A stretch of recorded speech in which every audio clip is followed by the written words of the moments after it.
الصلاۃ والسلام علیک یا رسول اللہ وعلی آلک و اصحابک یا حبیب اللہ۔ الصلاۃ والسلام علیک یا نبی اللہ وعلی آلک و اصحابک یا نور اللہ۔ فرمان مصطفیٰ صلی اللہ تعالی علیہ وسلم ہے، جو مجھ پر درود پاک پڑھتا ہے اللہ اس پر اپنی رحمتیں نازل فرماتا ہے۔ صلو علی الحبیب صلی اللہ تعالی علی محمد صلی اللہ تعالی علیہ وسلم۔ دیکھیے اللہ تبارک و تعالی ارشاد فرماتا ہے، بسم اللہ الرحمن الرحیم، یا ایھا الرسول بلغ، اے رسول پہنچا دیجئے، اے رسول پہنچا دیجئے، جمیع ما انزل الیک من ربک، اس سب کو جو آپ کی طرف آپ کے رب کی جانب سے نازل کیا گیا۔ دیکھو غرض بھی دیکھ لو، جمیع نکال کے بتایا، کیا نکال کے بتایا؟ جمیع اس لیے نکال کے بتایا کہ رسول وہ ہے، رسول وہ ہوتے ہیں جو اللہ کے تمام بتائے ہوئے احکام لوگوں تک پہنچاتے ہیں اور اس میں کسی بات پر خیانت نہیں کرتے، اس لیے جمیع نکال کر کے بتایا، یہ بتانا مقصد ہے۔ غرض سمجھ گئے آپ؟ اور دوسرے لفظوں میں یوں سمجھ لو کہ مضاف محذوف کا ذکر کرنا، مضاف محذوف کا ہے نا، کیونکہ اگر مضاف محذوف نہ مانو تو خرابی کیا لازم آئے گی؟ رسول وہ ہوتا ہے جو نازل کردہ احکام کو جو ہے بندوں تک پہنچاتا ہے، اگر کوئی کچھ چھوٹ بھی جائیں تو کوئی بات نہیں ہے، لیکن ایسا نہیں ہوتا کیونکہ رسول خائن نہیں ہے۔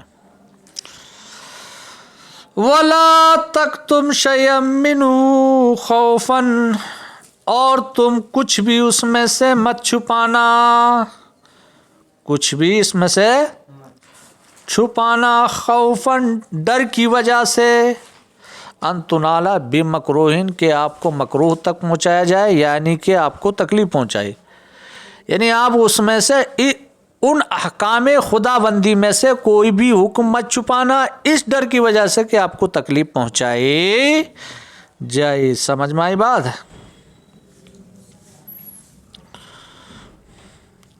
یعنی کہ کوئی آپ کو ڈرائے، کوئی تکلیف پہنچانے کی دھمکی دے، قتل کر دیے جاؤ گے، قید کر دیے جاؤ گے، کسی بھی ان وجوہات کی بنیاد پر ڈرتے ہوئے آپ کسی حکم خدا بندی کو مت چھپانا، کیونکہ یہ کام رسول کا نہیں ہوتا۔ رسول شہید ہو جاتے ہیں لیکن حکم خدا بندی نہیں چھپاتے، جیسے کہ حضرت کون سے نبی تھے وہ جو زکریا تھے نا، ہاں، جو یہودیوں نے شہید کر دیا تھا، یحییٰ تھے زکریا، بہرحال انہیں شہید کر دیا تھا لیکن شہید ہو گئے، وہ حکم خدا بندی جو بتانا تھا بتایا انہوں نے، یہ ہے حکم خدا بندی۔ ہاں بہرحال جو بھی ہیں، مجھے اس وقت تو تھوڑا سا ذہن میں نہیں آ رہی بات، لیکن یہ کہ یہ بتانا چاہ رہا ہوں کہ رسول وہ ہوتے ہیں کہ وہ شہید ہو جاتے ہیں لیکن کسی ڈر کی وجہ سے حکم خدا بندی کو نہیں چھپاتے ہیں۔ ارے آئی بات سمجھ میں؟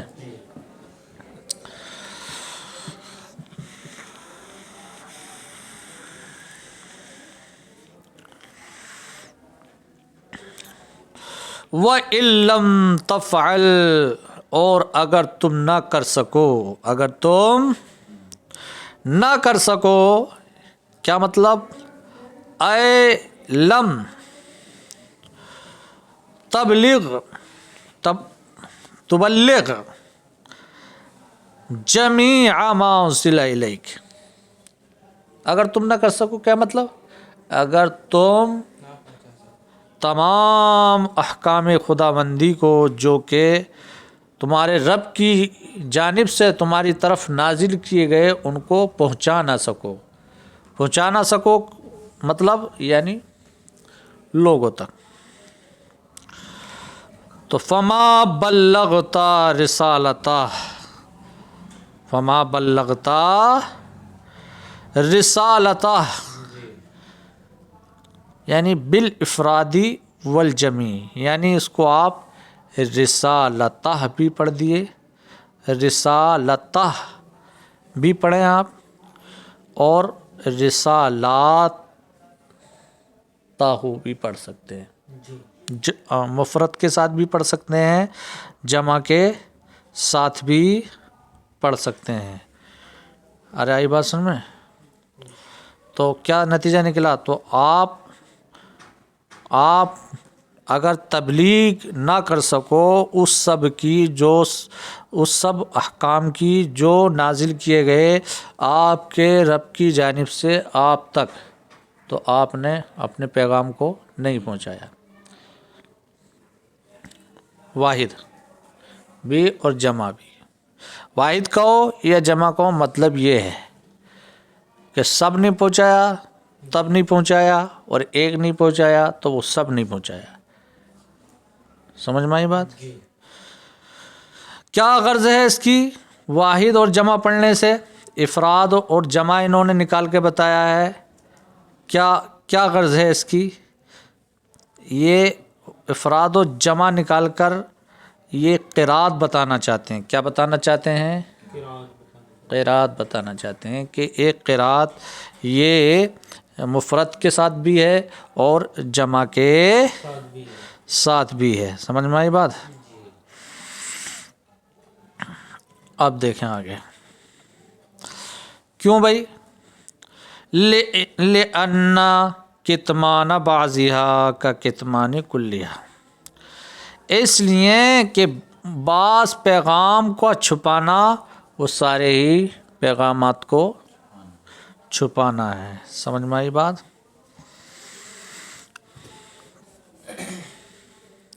واللہ یعصمک من الناس، اور اللہ تمہیں لوگوں سے بچائے گا یا بچاتا ہے۔ اللہ تمہیں لوگوں سے بچاتا ہے، محفوظ رکھتا ہے۔ کس چیز سے؟ ان یقتلوک، کہ وہ آپ کو قتل کر دے، یعنی لوگ آپ کو قتل کرے، اس سے اللہ تبارک و تعالیٰ آپ کو محفوظ فرمائے گا۔ ان یقتلوک انہوں نے یہ نکالا ہے، تو یہ آپ سمجھ سکتے ہیں اس کی ایک غرض تو یہ ہے کہ ایک اعتراض کا جواب بن جائے گا۔ دو غرض ہے، ایک غرض تو یہ ہے کہ یہ قتل کا یعصمو کا مفعول ہے، ان یقتلو کا تمہارے قتل سے، کس سے بچائے گا؟ ہاں، تو مفعول محذوف کا ذکر کرنا، ان مصدری آیا نا یہ۔ اور دوسرا اعتراض یہ بن سکتا کہ جناب والا اللہ تم کو بچاتا ہے، محفوظ رکھتا ہے لوگوں سے، حالانکہ حضور تو لوگوں سے محفوظ رہے ہی نہیں، لوگوں نے بہت شدت بھری تکلیفیں دی رسول پاک کو۔ ہاں، تو اوجھڑیاں ڈالی لوگوں نے، کچھ لوگوں نے کوڑے ڈالے، کچھ لوگوں نے کچھ مارا، کچھ کہاں نہ تکلیف دی گئی، ایذا دی گئی، تو کہاں بچایا اللہ نے؟ جو اللہ فرماتا کہ اللہ یہ فرماتا کہ اللہ اپنے محبوب کو بچاتا ہے، محفوظ رکھتا، کہاں محفوظ رکھا ہے؟ تو کیا جواب دیا؟ جواب کیا ہے؟ کیا یہاں محفوظ سے مراد کیا ہے؟ محفوظ من القتل مراد ہے۔ عصمت سے یہاں عصمت من الایذا نہیں بلکہ من القتل مراد ہے۔ ارے آئی بات سن میں؟ یہ قرض سے یہ بتانا ہے، ٹھیک ہے؟ آپ سمجھ میں آ گئی بات؟ وَكَانَ صلی اللہ علیہ وسلم يُحْرَسُ، کہ اللہ کے رسول صلی اللہ علیہ وسلم کی حفاظت کی جاتی تھی، حفاظت کی جاتی تھی۔ لوگ اتنی تکلیفیں پہنچاتے تھے کہ مطلب اتنے درپے تھے آپ کے کہ آپ کو قتل کر دیں، تو اس چیز سے بچانے کے لیے صحابہ کرام آپ کے ساتھ رہتے تھے، کچھ لوگ حضور کے ساتھ رہتے تھے۔ دشمن قتل کر دے، شہید کر دے حضور پاک کو، تو اس سے بچانے کے لیے حضور کے ساتھ لوگ رہتے تھے، ٹھیک ہے. تو جب یہ آیت نازل ہو گئی، کیونکہ صحیح مطلب تو حضور پہچانتے نا، ہمیں تو تفسیر سے پتہ چلا کہ یاسموں کا مطلب کیا ہے کہ قتل سے بچانا. حضور کو تو قتل ذکر نہ کیا تو حضور پہچان گئے. سبحان اللہ، سبحان اللہ، کیا علم ہے میرے حضور کو، ہے نا. جب یہ آیت نازل ہو گئی تو حضور کو یہ پیغام پہنچ گیا. حضور سمجھ گئے کہ قتل نہیں کر سکتا مجھے کوئی بھی، کیونکہ اللہ نے فرما دیا کہ میں بچا رہا ہوں اور تمہیں کوئی قتل نہیں کر پائے گا. تو جب تک یہ حکم نہ آیا تھا لوگ رہتے تھے ساتھ میں کہ کوئی قتل نہ کر دے، ہے نا. اور جب یہ آیت نازل ہو گئی اور آپ نے سمجھ لیا تو حضور نے کیا فرمایا کہ حضور کی حفاظت کی جاتی تھی حتیٰ نزلت، یہاں تک کہ یہ آیت مبارکہ نازل ہوئی. کون سی یہ والی جو ابھی گزری ہے؟ تو فقال، سرکار نے فرمایا انصرفو، کہ تم دور ہو جاؤ، ہٹ جاؤ، حفاظت مت کرو اب میری.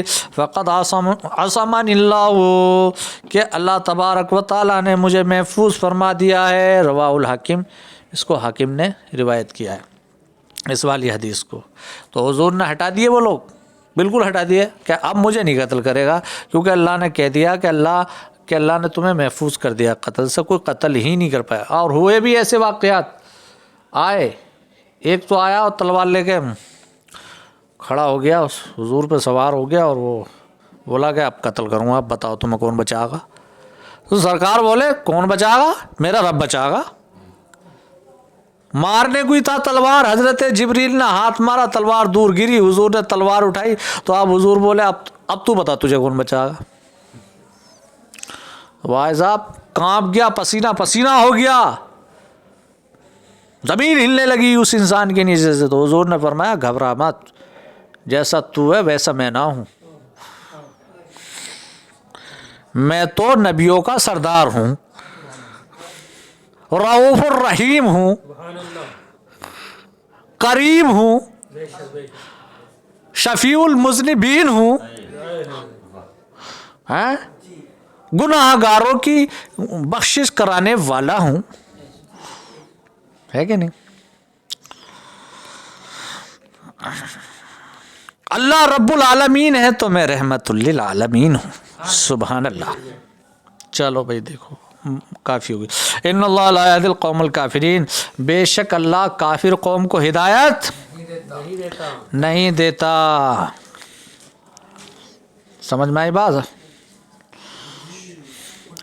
قل یا اہل الکتاب، اے محبوب کہہ دو اے اہل کتاب، اے اہل کتاب. اہل کتاب آپ سمجھتے ہی ہیں بھائی، اہل کتاب کن کہیں گے؟ جن پہ جو مطلب کسی نبی کی امت میں ان پہ کتابیں ہو، ان کے نبیوں پہ کتابیں نازل ہوئی ہوں.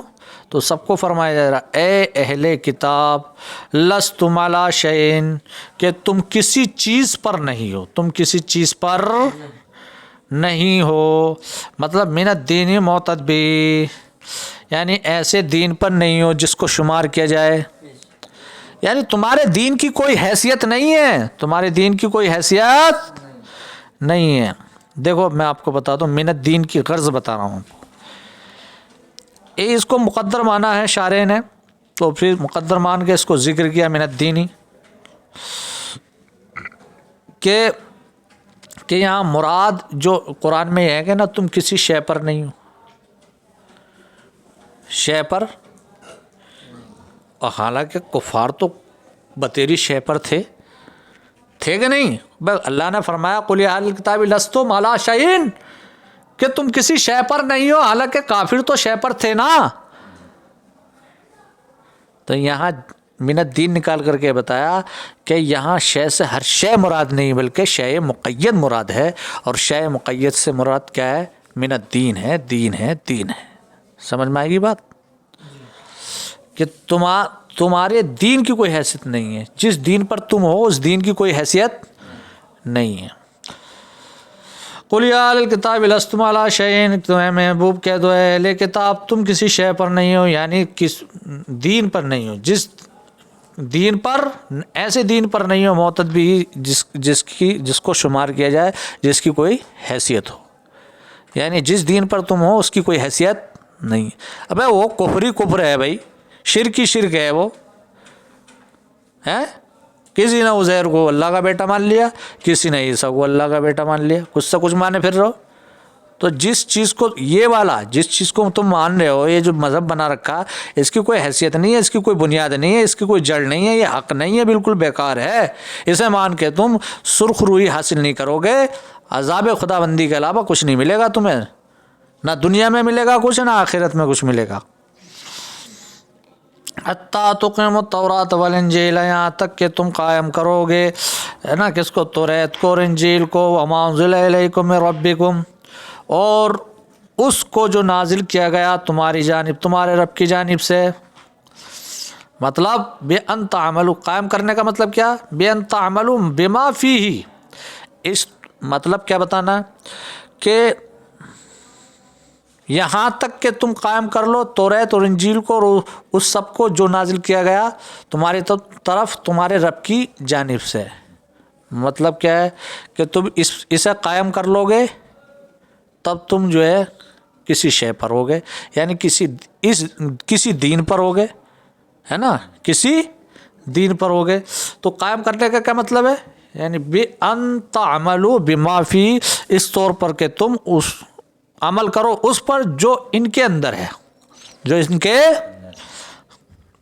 وَمِنْهُ الایمان بھی, اور اسی میں مجھ پر ایمان لانا ہے, یعنی حضور پر ایمان لانا ہے.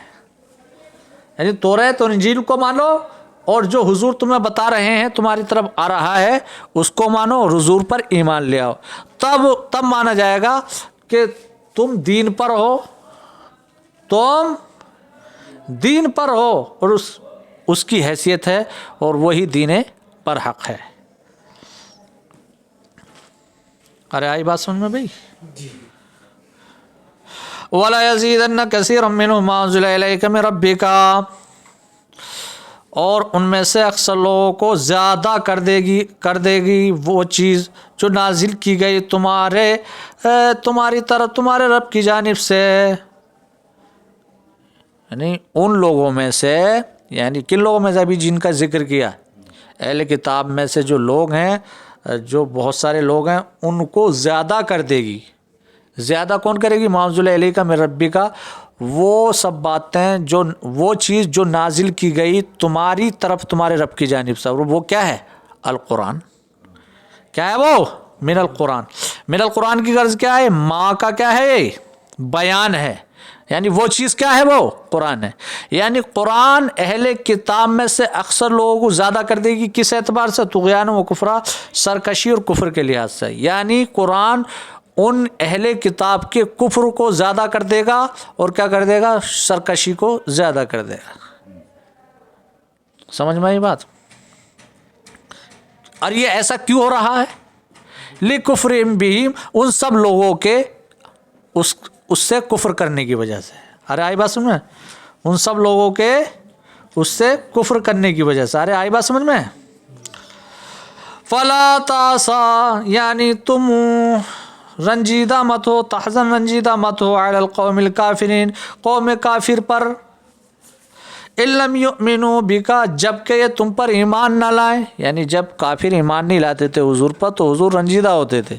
حضور کتنے رؤوف الرحیم ہے نا, حضور چاہتے تھے کہ یار کوئی بھی انسان جو ہے نا جہنم میں نہ جائے, یہ کاش میرے اوپر ایمان لے آئے. یہ ایمان لے آئے گا جہنم سے بچ جائے گا, اور ایمان نہیں لاتا تھا تو حضور رنجیدہ ہوتے تھے. تو اللہ نے فرمایا رنجیدہ مت ہو حضور, اے میرے محبوب تم رنجیدہ مت ہو, علی القوم الکافرین, قوم کافر پر, ان لم یؤمنوا بک, جب کہ وہ تم پر ایمان نہ لائیں. کون, کافر. کافر جب تم پہ ایمان نہ لائیں تو آپ رنجیدہ مت ہونا.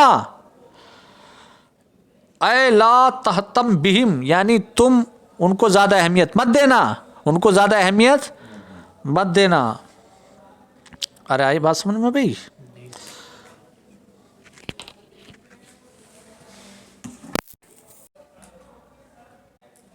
صحیح ہو گیا نا.